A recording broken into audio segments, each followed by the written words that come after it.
नमस्कार। कार्यक्रम कर्णाली बसमा म लङ्कराज तमलाको। हामीले कार्यक्रम कर्णाली बसमा समसामयिक राजनीतिक घटनाक्रम र समग्र कर्णाली प्रदेशको विकासका साथै स्थानीय तह, प्रदेश सरकार र केन्द्र सरकारले गरेका विभिन्न गतिविधिहरूका बारेमा हामी विशेष कुराकानी गरेका छौँ। तर आजको कार्यक्रम कर्णाली बसमा भने हामीले विशेष अन्तर्वार्ता ल्याएर आएका छौँ। आज हामीले कर्णाली प्रदेशमा पर्यटन विकासका लागि पर्यटन मन्त्रालयले के गरिरहेको छ, योभन्दा अगाडिका करिब 3 वर्ष पर्यटन मन्त्रालयले के उपलब्धिमूलक काम गर्यो, 3 वर्षमा कोभिडले गर्दाखेरि पर्यटन क्षेत्रलाई कतिको घाटा या फाइदा के गर्यो र अझै पनि पर्यटन मन्त्रालयले आफ्ना कामहरू अगाडि बढाउन सक्ने अवस्था छ या छैन, अहिले पनि कोरोनाको त्रास फेरि सुरुवात भएको छ। आज यिनै विषयवस्तुमा केन्द्रित रहेर कुराकानी गर्नका लागि आज मसँग हुनुहुन्छ उद्योग, पर्यटन, वन तथा वातावरण मन्त्री नन्दसिंह बुढा हुनुहुन्छ। तपाईँलाई कार्यक्रममा स्वागत छ। धन्यवाद। तपाईँको 3 वर्षीय अवधिपछि पुनः पनि मन्त्रीमण्डल पुनर्गठन पश्चात पनि पुनः मन्त्री पाउनु भएको छ र योभन्दा पहिलाको तपाईँको कार्यकाल कसरी बित्यो, कस्तो रह्यो? योभन्दा अगाडिको 3 वर्षको कार्यकालमा मुख्य हाम्रो मन्त्रालय र त्यो मन्त्रालयको जिम्मा मैले लिएको सन्दर्भमा अब हामी यो प्रदेश सरकार एउटा सुरुको अवस्था हो र त्यहाँ जब मन्त्री बहाल भइसकेपछि हामीले त्यहाँ जिरो अवस्थाबाट सुरु गऱ्यौँ र त्यहाँ विभिन्न तपाईँको कठिनाइका बावजुद पनि यो कर्णाली प्रदेशलाई पर्यटन क्षेत्रमा हामीले तपाईँको अगाडि बढाउन सक्यो भने यहाँका तपाईँको आम नागरिक अथवा युवाहरूलाई रोजगार दिन सकिन्छ भन्ने उद्देश्यका साथ नै पर्यटन क्षेत्रलाई पहिलो प्राथमिकताका साथ हामी अगाडि बढायौँ र यसमा मुख्य गरेर अहिले कर्णाली प्रदेशमा आफैमा तपाईँको यो पर्यटनको अति सम्भावना भएको क्षेत्र हो, यो प्रदेश हो। यसलाई हामीले भौतिक पूर्वाधार निर्माण गरेर यहाँका तपाईँको पुराना संस्कृतिहरूलाई त उजागर गराएर या तपाईँको विभिन्न तपाईँको कार्यक्रम मार्फत यो कर्णाली प्रदेशलाई आन्तरिक तथा बाहिरी पर्यटकहरूको वृद्धि गर्नुपर्छ भन्ने उद्देश्यका साथ हामीले विभिन्न कार्यक्रम गरेका छौँ र यो तपाईँको 3 वर्षभन्दा अगाडिमा हामीले तपाईँको यो कर्णाली प्रदेशको मुख्य गरेर त हामीले यो प्रदेशको गुरु योजना जुन टुरिज्म मास्टर प्लान बनाएका छौँ र त्यो अब यो वर्षदेखि कारण भएर अगाडि बढ्छ र यसले तपाईँको सिङ्गो कर्णाली प्रदेशको आन्तरिक तथा बाहिरी पर्यटनमा अहिले वृद्धि भइरहेको अवस्था छ। विशेष गरिकन पर्यटन मन्त्रालयले धेरै ठाउँमा चाहिँ सम्भाव्यता अध्ययन गर्यो, त्यसको उपलब्धिमूलक चाहिँ केही देखिएन भन्ने छ नि त आम नागरिकमा त। मुख्य गरेर अहिले यो कर्णाली प्रदेशमा पर्यटन क्षेत्रको लाई एउटा दीर्घकालीन रूपमा विकास गर्नको लागि हामीले धेरै कुराहरूको यसको तपाईँको दीर्घकालीन अध्ययन गरेका छौँ। एउटा यसको तपाईँको मास्टर प्लान बनाएका छौँ र हामीले 101 तपाईँको पर्यटन क्षेत्र जुन गन्तव्य क्षेत्रहरूको घोषणा गरेका छौँ र त्यही अन्तर्गतको हामीले तपाईँ यसका अध्ययनहरूको आधारमा हामीले यो कर्णाली प्रदेशमा मुख्य गरेर पैदल यात्रीहरूको तपाईँको सबभन्दा बढी सम्भावना छ भन्ने उद्देश्यका साथ हामीले 4वटा तपाईँको पैदल जुन यात्रीहरूको लागि तपाईँको पैदल बाटोको लागि हामीले अध्ययन गरेका छौँ। यसमा मुख्य गरेर हामीले तपाईँको ग्रेट हिमालयन ट्रेल जुन माथिल्लो जुन त्यो मुस्ताङदेखि हुँदै उपरडोल्पा हुँदै यो तपाईँको रारा भएर यो हुम्ला हुँदै तपाईँ खप्तरसम्म जाने यो पदमार्गको हामीले अध्ययन गरेका छौँ। अर्को हामीले लोयर तपाईँको ग्रेट हिमालय ट्रेल भनेका छौँ। यो ढोरपाटनबाट तपाईँको सेपोक्सन हुँदै यो कान्जे र बेस क्याम्प हुँदै आएर यो रारामा गएर जुम्ला हुँदै तपाईँको रारा गएर एउटा अन्त हुन्छ, यो हामीले एउटा अध्ययन गरेका छौँ भने अर्को हामीले रेड पान्डा ट्रेल भनेका छौँ र यो दैलेख बाट सुरु हुन्छ र यो दैलेख हुँदै कालीकोट, जाजरकोट, डोल्पा हुँदै यो गएर सेपोक्सनमा गएर तपाईँ यसको तपाईँको त्यहाँसम्म पुग्ने एउटा गरेका छौँ भने अर्को जुन यार्चा सर्किटको कुरा गरिरहेका छौँ। यो यार्चा सर्किट भनेको डोल्पा जिल्लाको सबैभन्दा बढी अहिले तपाईँको यार्चा पाउने क्षेत्र नै डोल्पा जिल्ला हो। त्यो डोल्पा जिल्लाको समग्र तपाईँको क्षेत्रलाई ओगटेर एउटा हामीले रिङ रोडको रूपमा त्यसलाई तपाईँको यो यार्चा सर्किटको रूपमा अध्ययन गरेका छौँ र यो वर्ष हामीले गत वर्ष तपाईँको यो कोभिड को कारणले गर्दाखेरि पर्यटन क्षेत्र त्यति तपाईँको प्रदेश सरकारको प्राथमिकता परेन, यो स्वाभाविक कुरा नि हो। यसमा हामीले कर्णालीका जनताहरूलाई रोजगारीको सृजना गर्ने, उनीहरूलाई रोग र भोगबाट कसरी अन्त गर्न सकिन्छ भनेर त्यो प्राथमिकताको आधारमा रह्यो। तर यो वर्ष हामीले पर्यटन क्षेत्रमा ती सभ्यता अध्ययन गरेका क्षेत्रहरूलाई अब हामीले त्यसमा पूर्वाधार निर्माण गराएर त्यसलाई तपाईँको त्यसको तपाईँको विश्व बजारमा हामीले तपाईँको यसलाई अगाडि बढाउने र हामीले तपाईँ अगाडि बढाइरहेका छौँ र यसको अर्को कुराहरूमा अहिले जुन हामी रारा सेफ फोक्सिनो लगायतका जुन पर्यटकीय क्षेत्रहरू छन् ती क्षेत्रहरूको नै व्यापक रूपमा हामीले तपाईँको अध्ययन गरेर त्यसका तपाईँको पूर्वाधार निर्माणका लागि हामीले तपाईँको अहिले बहुवर्षीय ठेक्काहरूमा स्वीकृति भइरहेको छ। जस्तै सुर्खेतकै हकमा पनि काँकरी बिहार, बुलबुले, शहीद पार्क लगायतका तपाईँको त्यो ट्रेलहरू, भ्यू पोइन्टहरू यस्ता कुराहरूमा हामीले अध्ययन कामहरू गरिरहेका छौँ। तर यति बेला हेर्ने भनेपछि जुन पर्यटन मन्त्रालयले गर्नुपर्ने, जस्तै राराकै कुरा गर्दाखेरि पनि तपाईँको सुर्खेतबाट रारासम्म पुग्नलाई विभिन्न ठाउँमा होटलहरू छन्, तर ग्रेडिङसम्म पनि अहिलेसम्म गर्न सक्नु भएको छैन। उहाँहरूको तालिम जीवनस्तर अहिले पनि बाहिरबाट आएका पर्यटकहरूले झिँगालाई पन्छाएर खानुपर्ने बाध्यता छ, तर सामान्य कुरालाई पनि ध्यान दिन सक्नु भएन भन्ने छ बाहिरबाट आउने पर्यटकहरूको भनाइ। अनि यसमा मुख्य र अब यो सबै कुराहरू प्रदेश सरकार अब पर्यटन मन्त्रालयको मात्रै जिम्मा होइन। यो तपाईँ पर्यटन व्यवसाय भनेकै निजी सेक्टरहरूको तपाईँ सबभन्दा बढी भूमिका रहन्छ, तर सरकारले पनि सहयोग त गर्नु पर्यो नि रहन्छ। तर यसमा हामीले तपाईँको विभिन्न अहिले जुन कर्णाली प्रदेश यस्तो प्रदेश हो र यहाँका तपाईँको मान्छेहरूको अहिलेसम्म पनि पुरातन तपाईँको सोचहरू अझ पनि छ होइन। त्यसले गर्दाखेरि यहाँका मान्छेहरू आम नागरिकहरू अझ पनि व्यवसायतर्फ तपाईँको पर्यटन व्यवसायतर्फ त अझ तपाईँको कमै छ। र यसमा हामीले मुख्य गरेर अहिले विभिन्न तपाईँको अब यो प्रदेशले सरकारले केही गरे होइन भन्ने कुरा त जुन होइन, यसमा मुख्य गरेर अहिले हामीले तपाईँको विभिन्न तपाईँको हाम्रो तपाईँको तालिम केन्द्र मार्फत विभिन्न तपाईँको कुक सम्बन्धी तालिम, हस्पिटालिटी सम्बन्धी तालिम अनि ऱ्यापिङ तालिम, तपाईँको गाइड तालिमहरू अनि अब यो प्रदेशमा हामीले तपाईँको प्याराग्लाइडिङ सम्बन्धी तालिमहरू यी हामीले तपाईँको आन्तरिक रूपमा गरिरहेको छौँ। र तपाईँको यसले तपाईँको एक खालको यो कर्णाली प्रदेशमा तपाईँको पर्यटन मुभमेन्ट तपाईँको बढिरहेछ। जस्तै आज विभिन्न गाउँ टोलटोलमा जाने भने आज होमस्टेको रूपमा तपाईँ स्थापना भइरहेछन्, तिनले पनि तपाईँ एक खालको पर्यटन व्यवसायहरू अगाडि बढेको छ। तर अहिलेसम्म नमुना होमस्टे चाहिँ छैन नि त। तपाईँले होमस्टेमा धेरै लगानी गर्नुभएको छ, अघिल्लो वर्ष बजेट विनियोजन भएको छ। नमुना हामीले तपाईँको धेरै ठाउँमा नमुना होमस्टेहरू छन्, जस्तै आपर होमस्टेहरू छ, तपाईँको पात्रासे होमस्टेहरू तपाईँ एकदमै राम्रो व्यवसायहरूमा अगाडि बढेको छ। र प्रत्येक जिल्लाको तपाईँको जुन पर्यटन केन्द्रहरू छ ती केन्द्रहरूमा नि हामीले होमस्टेको रूपमा सपोर्ट गरिरहेका छौँ र त्यसले राम्रो व्यवसायहरूमा अगाडि बढिरहेको छ। अबको आगामी योजना के छ तपाईँको? अब यसमा मेरो अब मुख्य र आगामी योजना भनेकै जुन यो हिजो लामो समयसम्म त्यो मन्त्रालयको जिम्मा लिइसकेपछि अब अहिले फेरि त्यही जुन पहिलाका तपाईँको कामहरू छन् लाई त प्राथमिकता दिएर जुन हिजोको तपाईँको हामीले तपाईँको जे काम गरिरहेका छौँ, जुन हाम्रो तपाईँको योजनाहरू छन् तीन एक योजनाहरू अल्पत्र परिरहेका छन्, ती योजनाहरूलाई अगाडि बढाउने र हामीले जुन तपाईँको एउटा तपाईँको जुन पर्यटन गुरु योजनाले के कुरा बोलिरहेको छ त्यही अनुसारका कार्यक्रमहरू अगाडि बढाएर सिङ्गो यो प्रदेशलाई पर्यटनमय बनाउने लागि मेरो भूमिका रहन्छ।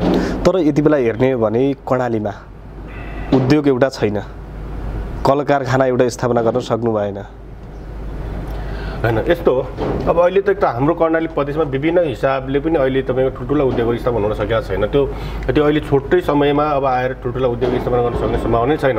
तर यसको लागि मुख्य त हामीले यो वर्ष गत वर्षको हाम्रो बजेटमा हामीले तपाईँको यो प्रदेशलाई केही उद्योगहरूको तपाईँको अध्ययन गरेका छौँ। जस्तै यो वर्षभन्दा अगाडि हामीले कर्णाली प्रदेशलाई यो छाला उद्योगको रूपमा तपाईँको आत्मनिर्भर बनाउने भनेर हामीले तपाईँको दलितहरूकै सहकारी मार्फत तपाईँको छाला उद्योग स्थापना गर्ने र अहिले यसको टेन्डर प्रक्रियामा अगाडि बढिरहेछ। अर्को कुरा हामीले तपाईँको यो प्रदेशमा पार्टीको बोर्डको जुन कुराहरू छ यसमा तपाईँको अध्ययन गरिरहेका छौँ। अध्ययन गराएर यसलाई तपाईँको अब कुनै पनि निजी अथवा तपाईँको उहाँहरूसँग हामी साझेदारीमा जानेर यो तपाईँको यो वर्ष हामी अगाडि बढाउने र बढाइरहेछौँ भने अर्को तपाईँको हामीले यो रेसादार तपाईँको फाइबर जन्ने तपाईँको उद्योगको पनि हामीले अध्ययन गरेका छौँ। र अर्को हामीले यो प्रदेशमा तपाईँको यो अब पत्थरहरूको तपाईँको सम्भावना बढी भयो हुनाले त्यो पत्थर सम्बन्धी पनि हामीले अध्ययन गरेर चारवटा उद्योगहरूको हामीले सम्पूर्ण यसको डिटेल तपाईँको अध्ययन गरेर अहिले यो मन्त्रालयमा हामीले राखेका छौँ। यो वर्ष तपाईँको हिजो मात्रै पनि हाम्रो तपाईँको अर्थ मन्त्रालयसँग छलफल हुँदाखेरि कम्ती नै अहिले यो तपाईँको प्रदेशमा उद्योग क्षेत्रलाई पनि तपाईँको पहिलो प्राथमिकता साथ हामीले अगाडि बढाउनुपर्छ र कम्ती नै हामीले एक दुईवटा उद्योगहरूको लागि यो वर्ष कुनै पनि साझेदारी तपाईँको उहरूसँग हामीले तपाईँको साझेदारीमा सरकारको पनि तपाईँको साझेदारी रहने गरेर हामी उद्योग स्थापना गर्नुपर्छ भन्ने कुराहरू अगाडि बढाएको छ। सकभर यो वर्ष हामी त्यो सुरुवातको लागि अगाडि बढाउँछौँ। अब खास कर्णाली प्रदेशमा चाहिँ उद्योग स्थापना हुन नसक्नुको कारण चाहिँ के हो? मुख्य त यो उद्योग स्थापना हुनुको मुख्य कारण भनेको एक त हाम्रो कर्णाली प्रदेशमा व्यवसाय अथवा ठुलो उद्योगहरूमा लगानी गर्न सक्ने मान्छेहरू अथवा तपाईँको त्यस्तो पनि छैन। अर्को कुरा यहाँ तपाईँको विद्युतको तपाईँको समस्या छ। अर्को कुरा ठुलो तपाईँको यहाँ तपाईँको सडकहरूको समस्या छ भने अर्को कुरा यहाँ तपाईँको दक्ष जनशक्ति तपाईँको पनि अभाव छ। त्यसले गर्दाखेरि यहाँ ठुलो तपाईँको उद्योगहरू भित्र नसक्ने अवस्था अहिले कम छ। तर बिस्तारै भोलि यो तपाईँको उद्योगहरूको बिस्तारै तपाईँको यहाँको मान्छेहरूको आय आर्जनहरू पनि वृद्धि हुनेछ, चेतना वृद्धि हुनेछ र बिस्तारै तपाईँको जनशक्ति उत्पादन हुनेछ। त्यसले गर्दाखेरि भोलि तपाईँको यो कर्णाली प्रदेशमा यति धेरै कच्चा पदार्थहरू र मेटेरियलहरू छ ती उहरूलाई व्यवस्थित गर्नलाई पनि उद्योग स्थापना हुन्छ। तर योभन्दा अगाडिका वर्षमा जुन तपाईँले जिल्ला जिल्लामा बजेट विनियोजन गरेर पठाउनु भयो ती बजेटहरूमा अनियमितता भयो, भ्रष्टाचार भयो, सम्भाव्यता अध्ययनको नाममा धेरै खाने काम मात्रै भयो, मन्त्रालयले उपलब्धिमूलक देखाउन सकेन भन्ने विषयमा तपाईँलाई के लाग्छ? स्थानीय स्तरमा गएका आयोजनाबाट भ्रष्टाचार भयो या भएन? अनि हामीले स्थानीय स्तरमा गएको अहिले पनि भुक्तानी दिँदाखेरि तपाईँले गुणस्तरीयता त्यसको अध्ययन अनुगमन गर्नुभएको देखिँदैन? होइन, हामीले अनुगमन गरिरहेको छौँ होइन। जुन कुरा यो बाहिर जे आएछ त्यो कुरा तपाईँको गलती हो र हामीले तपाईँको जुन जिल्ला गएका योजनाहरू तपाईँको स्पष्ट रूपमा देखिने खालका योजनाहरू हाम्रो मन्त्रालय अन्तर्गत छन् र यसमा मुख्य हामीले लगानी गरेको पर्यटन क्षेत्र नै हो। उद्योग क्षेत्रमा त हामीले तपाईँको गत वर्ष पनि हाम्रो तपाईँको उद्योग क्षेत्रमा हामीले 1 रुपियाँ लगानी गर्न सकेनौँ होइन। र अर्को कुरा तपाईँको हाम्रो तपाईँको जुन तपाईँको यो अब संविदा अध्ययनका आधारमा होइन अध्ययन नगरेर हामीले अगाडि बढ्न सक्ने सम्भावना त छैन। किन कुनै नै योजना प्रोजेक्ट गर्दाखेरि त अध्ययन त हुनु पर्यो नि। त्यो अध्ययन हामीले तपाईँ गरिरहेको छौँ। त्यो अध्ययनको आधारमा अब हामीले यो वर्ष कार्यान्वयन प्रक्रिया अगाडि बढ्छ र यसमा जुन कुरा अब अनियमित कुराहरूमा मुख्य र अब हाम्रो मन्त्रालयको परिप्रेक्ष्यमा अब तपाईँको हामीले तपाईँको साना उद्योग लघु उद्यमीहरूको लागि केही तपाईँको सानो तपाईँकोहरूमा कार्यक्रमहरू गर्ने हामीले अगाडि पठायौँ। तर पछि त्यो कार्ययोजनाको कारणले गर्दाखेरि त्यहाँ तपाईँको कार्यान्वयन भएन। पछि तपाईँको त्यो पैसा फर्किएर तपाईँको प्रदेश सरकारको सञ्चय कोषमै फर्केर आयो होइन। र जुन पर्यटन क्षेत्रहरूमा अलिअलि अनियमितता भयो भन्ने कुरा छ र हामीले त्यसलाई व्यापक रूपमा अनुगमन गरेका छौँ र त्यो तपाईँको हामीले एक खालको कडा तपाईँको निर्देशन दिइरहेका छौँ होइन। तर यति बेला हेर्ने हो भने तपाईँले भन्दा पनि तपाईँ त एउटा पर्यटन मन्त्री हुनुहुन्छ।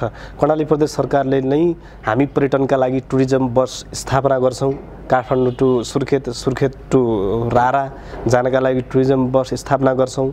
यदि भएन भने तत्कालका लागि भए पनि अब हवाईको पनि हामी व्यवस्थापन गर्छौँ भनेर तपाईँले प्रदेश सरकारले घोषणा गर्यो, पर्यटन मन्त्रालयले प्रतिबद्धता जनायो।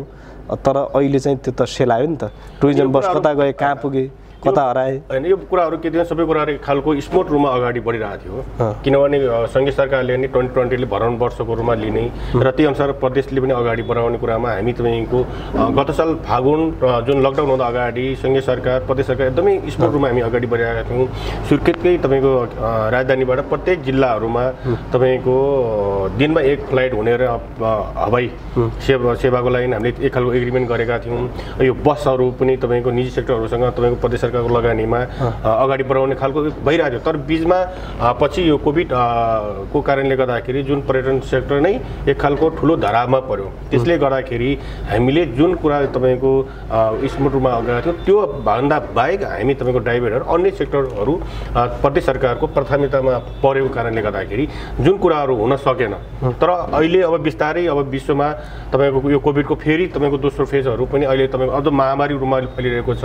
तर अहिले पनि तपाईँको केही व्यवसायहरूले अलिअलि तपाईँको कम्तीमा नि अलि तपाईँको यो पर्यटन व्यवसाय अलि अगाडि बढेको अवस्था फेरि नि ब्याक भइरहेको अवस्था छ। यसले गर्दाखेरि यो अब यो कोभिडको प्रभावले कस्तो के रहने हो होइन, त्यो हाम्रो बसभन्दा बाहिरको कुरा हो।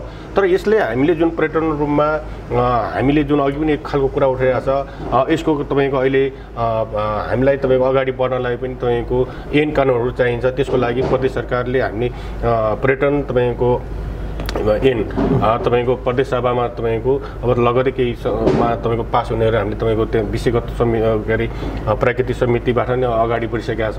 त्यो ऐन आइसकेपछि हामीले तपाईँहरूले भने जस्तै होटलहरूको कुराहरू यी सबै कुराहरू तपाईँको त्यो ऐन र नियमले बनेर चाहिँ हामी अगाडि बढाउन सकिन्छ। यति बेला अब हेर्ने भने कर्णाली प्रदेशमा पनि यो कोभिडले गर्दाखेरि धेरै व्यवसायहरू घाटामा छन्। सरकारले घोषणा गर्यो ल हामी सरकारले सहयोग गर्छ, तपाईँहरू चाहिँ पुनः सञ्चालन गर्नुहोस्। अब धेरैको व्यवसायहरू अहिले धरापमा छ, धेरैको तपाईँको उठीवास भइसकेको छ कर्णालीमा हेर्ने भने पनि, तर सरकारले सहयोग गर्न सकिरहेको छैन नि त अहिले। अनि यसमा हामीले यो वर्षको कार्यक्रममा हामीले तपाईँको यो पर्यटन व्यवसायहरू अथवा तपाईँ साना लघु उद्यमीहरूको लागि यो ब्याज अनुदान कार्यक्रमहरू, सहुलियत ब्याज ऋणको कुराहरू पनि अगाडि बढाउने भनेर हामीले तपाईँको एक खालको त्यो पनि अहिलेको हाम्रो तपाईँको नीति कार्यक्रममा हामीले अगाडि बढाउँछौँ।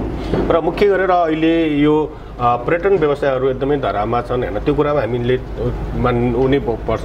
र यसमा मुख्य गरेर त अब पर्यटनहरू मात्रै नभएर अब हाम्रो फेरि मन्त्रालयको सेक्टर पनि फरक छ, किनभने त्यहाँ उद्योग पनि त्यही भित्र परिरहेछ, पर्यटन परिरहेछ, अर्को वन वातावरण सबै कुराहरू त्यो भित्र परिरहेछ।